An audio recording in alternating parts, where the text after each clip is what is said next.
దేవునికి దానియేలుకి మధ్య రిలేషన్షిప్ సంబంధం ఏ విధంగా ఉందో చూద్దాం. మనని చెక్ చేసుకుందాం, పరిశీలించుకుందాం. Let us turn to Daniel chapter 6 verse 10.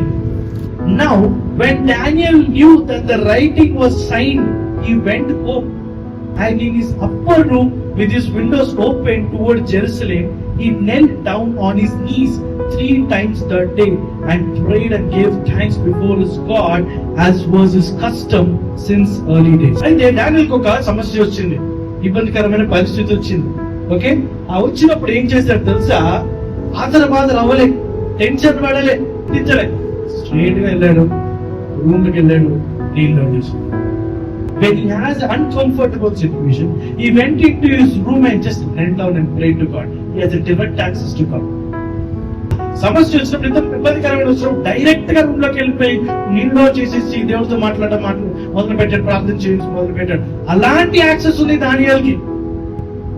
ఈ రోజున మనం కొంతమంది మాట్లాడాలంటే పర్మిషన్ తీసుకోవాలి, కానీ దేవుడితో మాట్లాడడానికి God excuse me, because God loves you.